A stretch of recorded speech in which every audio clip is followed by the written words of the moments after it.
Hello there, I'm Arnav and you are watching Moto and Vlog.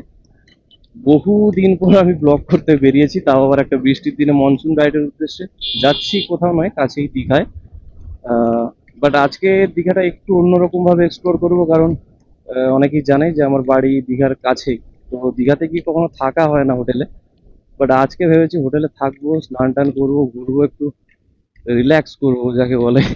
আবারও বেরোনোর পর বৃষ্টি, আহ, বোঝাই যাচ্ছে আশা করি। 11:36 বাজে সময় এখন। So hello, welcome back again.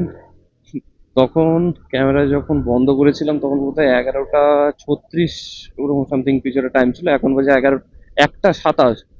প্রায় 2 ঘন্টা দাঁড়িয়ে থাকতে হলো কাঁথিতে বৃষ্টির জন্যে। তো অলরেডি মুডটা একটু খারাপ হয়ে গিয়েছে, অনেকটাই টাইম নষ্ট হয়ে গেল। আর সেই মজা করার ব্যাপারটা আর মানে ওই আগের মতো আর নেই এখন। যাই হোক, মেঘ একটু কেটেছে দীঘার দিকটা, যদি আমাদের পেছনের দিকে যদি তাকাই ভীষণই মেঘ। বাট এদিকটা একটু মেঘ ছেড়েছে, এখনো হালকা হালকা বৃষ্টি পড়ছে, জানি না ক্যামেরায় বোঝা যাচ্ছে কিনা। তো আর বাই দ্য ওয়ে, আজকে 3 জন যাচ্ছি, আমি, কেদার আছে পেছনে, আর এই যে তমল। আর এদিক থেকে যে বাঁ দিকে রাস্তাটা চলে গিয়েছে, এদিকে সোজা চলে গেলে আমরা শঙ্করপুর পৌঁছতে পারবো। আর শঙ্করপুর দিয়ে মেরিন ড্রাইভে বাই দ্য ওয়ে, কোত্থেকে কে যে চলে আসে, যাই হোক। তো এখান থেকে শঙ্করপুর দিয়ে মেরিন ড্রাইভ হয়ে দীঘা যাওয়া যেতে পারে। ও রাস্তাটা খুব সুন্দর। তারপর তো আমরা মেন রাস্তা দিয়ে যাচ্ছি। প্রথম মনে হয় আমি কোথাও যাচ্ছি যেখানে রাস্তার ভিডিও এত কম করছি, কারণ সত্যি বলতে কি মুডটাই খারাপ হয়ে গেছে, এত বৃষ্টির জন্য এত দেরি। অথচ মজার ব্যাপার হচ্ছে এদিকে বৃষ্টি নেই, রাস্তা দেখতে পাচ্ছেন পুরো শুকনো। আমরা দীঘা থেকে আর বেশি দূরে নেই, 5 কিলোমিটার মতো হার্ডলি দূরে আছি, সামনেই দীঘা গেট রয়েছে। যতবারই দীঘা আসি না কেন, মোটামুটি দীঘা গেটটা দেখলে এটা অন্যরকম একটা ভাইব কাজ করে। রাত্রিবেলা যখন লাইটগুলো জ্বলে যায় আরো ভালো লাগে। আর যদি কেউ মেরিন ড্রাইভ দিয়ে, যদি কেউ মন্দারমণির, তাজপুর, শঙ্করপুর ওইগুলো ঘুরতে চায়, এই বাঁ দিকে যে রাস্তাটা চলে গিয়েছে, একদম সোজা একটাই রাস্তা, এই রাস্তা ধরে চলে যেতে হবে। আমরা ফেরার পথে প্রবাবলি এই রাস্তা দিয়ে যাবো। আর দীঘা মোহনা, বাঁ দিকে চলে গেছে দীঘা মোহনা। যদি এই বর্ষায় সুস্বাদু ইলিশ খেতে হয়, সব সাইজেরই মোটামুটি ইলিশ এখানে পাওয়া যায়। তো এখানে সময় থাকলে ডেফিনেটলি চেক আউট করতে পারেন। এখানেও যদি সময় পাই আজ আসবো, কিন্তু অলরেডি 2:18 বেজে গিয়েছে, জানি না হোটেল নিয়ে ফ্রেশ হয়ে তারপর স্নান টান করে উঠতে কটা বাজবে। আর এদিকে বেশ ভালোই রোদ। আর দীঘাতে আগে বহুবারই এসেছি, ব্লগও বানিয়েছি, কিন্তু কোনো হোটেল নিয়ে আজ অব্দি আমি কোনো চ্যানেলে ভিডিও বানাইনি। যদি আজকে ঠিকঠাক হোটেল পাই ডেফিনেটলি শেয়ার করব। অবশ্য এটা ওল্ড দীঘা, এখানে সন্ধ্যাবেলা লোকে সময় কাটাতে স্বাচ্ছন্দ্য বোধ করে। আর এখন কেএফসি এখানে খুলে গেছে, কেএফসি, ডমিনোজ সবই এখন ওপেন হয়ে গেছে, একদম ওল্ড দীঘার। এইখান থেকে মোটামুটি আমরা প্রপার ফুটপাথ দেখতে পাচ্ছি, দিয়ে যে দীঘা থানা। আর প্রপার রাস্তা চওড়াও রয়েছে, ফুটপাথ রয়েছে, তার একটাই কারণ, সামনে রয়েছে জগন্নাথ, জগন্নাথ মন্দির দীঘার। আর এদিকটা হচ্ছে মাসির বাড়ি। ভালো লাগছে, একটু সাজানো গোছানো দীঘা, বেশ ভালো লাগছে। আর সব থেকে ভালো লেগেছে গাছগুলো কিন্তু কাটা হয়নি, ফুটপাথ তৈরি করা হয়েছে কিন্তু গাছগুলো তেমনি রাখা আছে। এটা হচ্ছে চৈতন্যদ্বার, আর ডান দিকে সেই দীঘার জগন্নাথ মন্দির। একটু ফাঁকা ফাঁকা লাগছে, ভালোই লাগছে। যদি এরকম ফাঁকা থাকে আজকে একটু ঢুকবো, কোনো ঢোকা হয়নি। আর এখানকার নিয়মটাও জানতে হবে, ক্যামেরা অ্যালাউড নাকি কি জানি। যদি না অ্যালাউড হয় তবে রেখে আসবো। নিউ দীঘাতেই আমরা হোটেল দেখবো। আর আমরা হোটেল দেখি সস্তায় পুষ্টিকর, অর্থাৎ বাজেট হোটেল দেখি আমরা, কিন্তু যেন ভদ্রস্থ হোটেল হয়। তো ওরকমই কোনো একটা রুম নেব। আর দেখবো যাতে বিচের কাছাকাছি হয়। দেখি পৌঁছে দেখাচ্ছি। অবস্থা খুবই খারাপ, মানে এই বৃষ্টিতে ভিজে টিজে এখন সময় হচ্ছে 2:35। 2:35-এ ফাইনালি এসে পৌঁছেছি। আর যে রুমটা নিয়েছি ওর প্রাইসটাই সবই ডিটেলসে থাকবে। আপাতত দেখিয়ে দিই রুমটা একটু। এটা হচ্ছে 3 নম্বর ফ্লোর, অ্যাকচুয়ালি সেকেন্ড ফ্লোর, 3 তলা। এসি রুম আছে, মোটামুটি 2টো জানলা, মিরর রয়েছে রেডি হওয়ার জন্যে, কাউট, ড্রয়ার টয়ার রয়েছে। আর মোস্ট ইম্পর্ট্যান্ট একটা জিনিস, বাথরুম। ওইটা দেখেই কিন্তু আগে রুমটা দেখতে হয়। তো মোটামুটি ক্লিন আছে, এটাই হচ্ছে বড় ব্যাপার। আরেকটা ইন্টারেস্টিং জিনিস, এদিকে কিন্তু ব্যালকানি রয়েছে, একদম sea facing balcony, but sea তো দেখা যাবে না কারণ সামনে একগুচ্ছ হোটেল রয়েছে, গাদাগুচ্ছের হোটেল।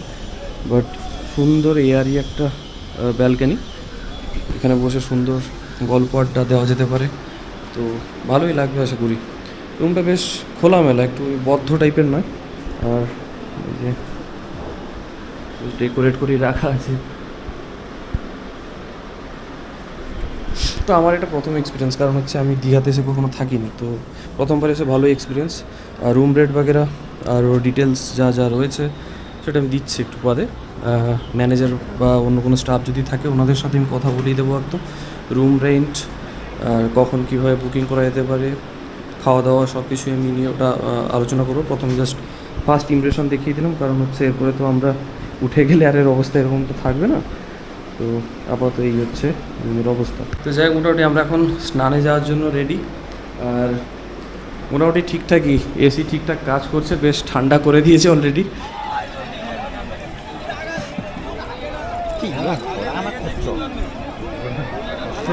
এটা হচ্ছে খচ্চর ঘোড়া। যাই হোক, ফাইনালি আমরা বিচে এসে পৌঁছেছি। মানে এই রোদে বাবা হেঁটে আসা খুব চাপের। আমরাও ওই জুতো টুতো কী হবে না হবে ভেবে জুতোটাও সব রেখে দিয়ে এলাম। আর আমাদের হোটেল থেকে বিচের ডিস্টেন্স মোটামুটি হেঁটে এলেই মিনিট 5 লাগে। জাস্ট জাহাজ বাড়ির অপোজিটের রাস্তাটা আমি যাওয়ার সময় দেখিয়ে দেবো, তো ভালোই বেশ। আর আজ উইকডে আছে বলে একটু ফাঁকা। এই হচ্ছে অবস্থা দীঘার জল, এই জন্যই দীঘা আসি না ভাই, এত বাজে জল, কাদা পুরো। এর থেকে মন্দারমণি লাল কাঁকড়া বীচ অনেক ভালো, এটা জল ছি। আর অনেক রিস্ক নিয়ে ভিডিও করছি, জানি না ওয়াটারপ্রুফ ক্যামেরা নাকি আজকে বোঝা যাবে। কমাল আই, এই হচ্ছে দীঘার অবস্থা। কার খইনি প্যাকেট উঠে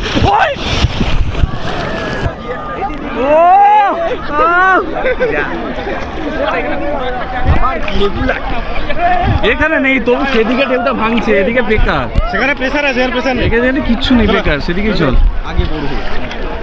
আর কি কাদা ভাই, বালির সঙ্গে এখন কাদা ফ্রি হয়ে গেছে। আমরা যে দীঘা আসছি মজা করতে, মজা বলতে একটাই, কি জন্য আসছি আমরা? এই যে তোল ঝরছে ঝরে পড়ছে। জানি না ক্যামেরা কতটা দেখাচ্ছে ভাই, জঘন্য। এর থেকে অনেকে বলবে যে জঘন্য, তাও কেন নেমেছি। দেখি পড়া তুল, কি সুন্দর। বালি অনেক পরিষ্কার ভাই জলের থেকে। বালি তো পরিষ্কার পড়ছে। হ্যাঁ, তাকিয়ে থাকছে দিকে।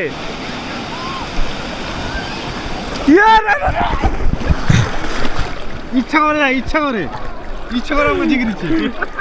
আমি কিন্তু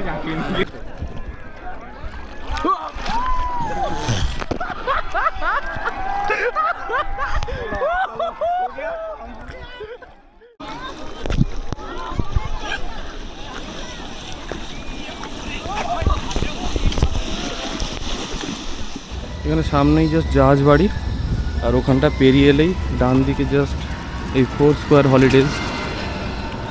এইটা এই গলিতে ঢুকে গিয়েই জাস্ট সোজা যদি আমরা দেখি, এখানে দেখাই যাচ্ছে হোটেল সোনালী সৈকত, যেখানে আমরা আছি আপাতত। এই হচ্ছে রুম সামনে।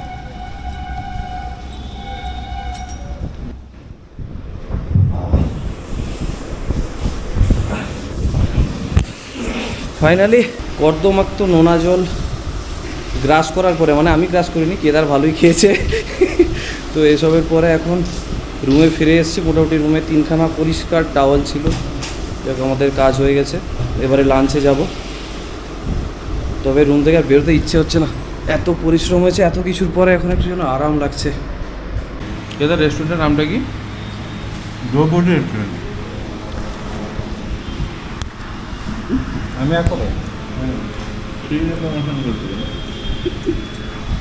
ফ্রিটা মাঝে মাঝে করতে হবে, আমার কিন্তু ঝরে পড়ছে। তোর ঝরছে নাকি? হ্যাঁ, ঝরছে। তাহলে ঠিক আছে।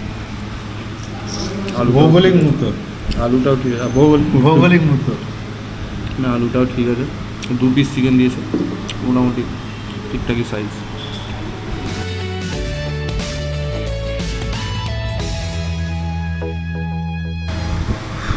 কোনোরকম শেষ হলো খাওয়া, এখন টাইম হচ্ছে 5টা 10। রুমে একটু রেস্ট নিয়ে বেরিয়ে যাবো। প্ল্যান ছিল মন্দির টন্দির যাবো, আর আজকে আর যাওয়া হবে না। বিরিয়ানিটা ভালো, বাট চাপটা, চিকেন চাপটা একদমই বেকার। যাই হোক, এটা দিয়ে এবার বেরিয়েছি। তো এতক্ষণ রুমে থেকে ফাইনালি আমরা বেরোবো, এখন চেক আউট করবো, বাড়ি চলে যাবো। আমরা রাত কাটাবো না। তো তার আগে একবার ভাবলাম ম্যানেজার বাবুর সাথে একটু কথা বলে নিই, কারণ বাজেট ফ্রেন্ডলি এত সুন্দর একটা হোটেল। আপনাদের ঠিকানাটা দিয়ে রাখি, আগে চ্যানেলে কখনো ভিডিও সেভাবে কভার করিনি। তো ম্যানেজার বাবুর সঙ্গে একটু আলাপ করে নেবো। আচ্ছা, আপনার নামটা? সঞ্জিত দাস অধিকারী। আচ্ছা আচ্ছা, যদি কেউ বুক করতে হয় তাহলে আপনার সঙ্গেই কথা বলতে হবে। ফোন নাম্বার দেওয়া থাকবে, ফোন নাম্বার ঠিক আছে, বেশ। আচ্ছা, এটা যদি কেউ মানে রেল স্টেশনে যদি নামে, সেখান থেকে এটা কতক্ষণ লাগে? রেল স্টেশনে টোটো করেই 3-4 মিনিট রাস্তা। টোটোতে। আর এখান থেকে বিচটা? বিচটা এখান থেকে 3-4 মিনিট। হ্যাঁ, বিচটা আমরা নিজেরাও গিয়েছিলাম, সামনেই জাস্ট ওই জাহাজবাড়ির কাছেই না, জারবাড়ি থেকে একটুখানি। আর গুগল ম্যাপে কিন্তু দেওয়া আছে লোকেশন, আমি ডিসক্রিপশনে দিয়ে দেবো, একদম পারফেক্ট, একদম প্রপার লোকেশনই কিন্তু দেওয়া আছে, একদম সোজা পৌঁছাতে পারবেন। আচ্ছা, প্রথমে আপনার কাছ থেকে আরেকটা জিনিস জেনে নেবো। আচ্ছা, এটা কি কাপল ফ্রেন্ডলি? সব কাপল ফ্রেন্ডলি, কিন্তু শুধু ভ্যালিড আইডি প্রুফটা লাগবে, তাই তো? Uber ID. বেশ, ও তো অসুবিধা নেই, ওটা হয়ে যাবে। আর ফ্যামিলি ফ্রেন্ডলিও আমি দেখলামই, প্রায় প্রতিটা রুমেই কিন্তু ফ্যামিলিটাই আছে। আচ্ছা হ্যাঁ, কার্ড একটা আমি দেখিয়ে দিই। কার্ড, নাম্বার দেওয়া আছে। হ্যাঁ, ফোন করেও বুক করতে পারেন, কোনো অসুবিধা নেই। পজ করে আপনারা নাম্বার নিয়ে নিতে পারেন।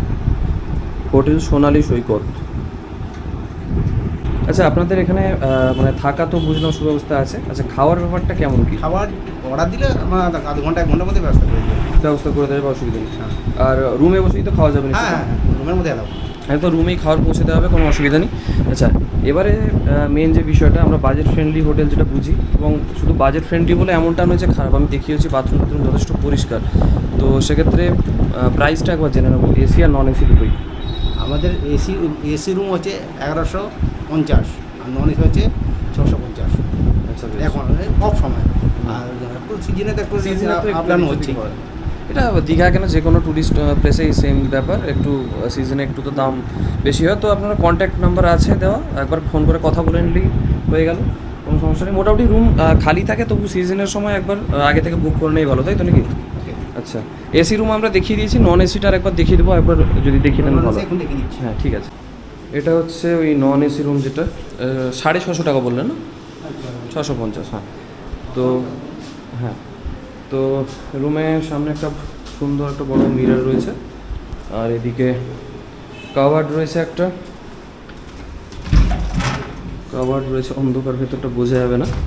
আর সব থেকে যেটা ইন্টারেস্টিং জিনিস সেটা দেখিয়ে দিই, খুব সুন্দর একটা ব্যালকানি রয়েছে। হ্যাঁ, এটা কিন্তু প্রাইভেট ব্যালকানি, ঠিক আছে? এটা কিন্তু কমন ব্যালকানি নয়। এটা একটা খুব ভালো জায়গা। আর এর সঙ্গে যেটা সবসময় আমি আগে দেখাই, সেটা হচ্ছে বাথরুম। বাথরুমটাও কিন্তু মোটামুটি পরিষ্কারই আছে, ঠিকঠাকই আছে বাথরুম, সমস্যা নেই। এই মোটামুটি রুমে যথেষ্ট বড় রুম। আচ্ছা, আপনাদের এখানে আরেকটা জিনিস বলা হয়নি, তখন জেনারেটারের সুবিধা রয়েছে, তাই না? জেনারেটর সুবিধা আছে এনে আচ্ছা, 24 ঘন্টা জেনারেটর আছে। এটা একটা খুব ভালো ব্যাপার। আরেকটা জিনিস বলে দিন, চেক ইন টাইম আর চেক আউট টাইমটা। আমাদের চেকিং টাইম হচ্ছে 10:30, চেক আউট হচ্ছে 9:30। 10:30টার আগেও যদি বাই চান্স কেউ একটু আগে আসে, কোনো অসুবিধা সকালে নেই। যদি বুকিং যদি থাকে, সকালে যদি এসে তাকে ভোরবেলা তাকে রুম দিয়ে দেয়। একটু খালি book থাকলে করে দিয়ে দেওয়া হয়, হ্যাঁ। খালি না থাকলে 9:30 পরে তাকে রুম দেওয়া হয়। ঠিক আছে, তো কোনো অসুবিধা নেই। মোটামুটি খুবই কোঅপারেট করে থাকেন এনারা, কোনো অসুবিধা নেই। তো বেশ ভালোই লাগলো, প্রথম ইমপ্রেশন বেশ ভালোই। এসি রুমের থেকে আমার তো মানে নন এসি রুমটা আরও বেশ মানে স্পেসিয়াস, এবং ওনারা কিন্তু 3 থেকে 4 জন অ্যালাউ করে থাকেন একটা রুমে, তো কোনো সমস্যা হবে না সে বিষয়ে।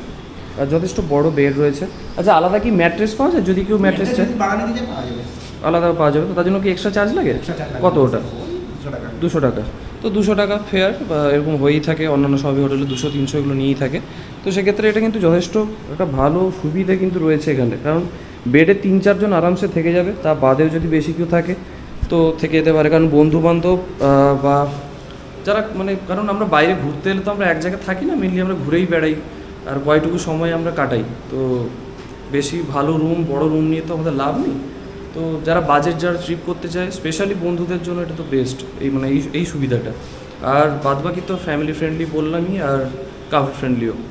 তো ঠিক আছে কাকু, thank you. So finally hotel থেকে বেরিয়ে এবারে বাড়ির পথে রওনা দেবো। তার আগে একটু সি বিচে একটু হাওয়া খেয়ে আসি যাই। জলে তো সন্তুষ্ট হতে পারলাম না, একটু হাওয়া খেয়ে যদি সন্তুষ্ট হওয়া যায়। এই হচ্ছে জগন্নাথ মন্দিরের কারেন্ট সিচুয়েশন সন্ধ্যাবেলা। আলো জ্বলে গেলে আলাদাই লাগে, বসে বেশ পার্ক টাইপের করা।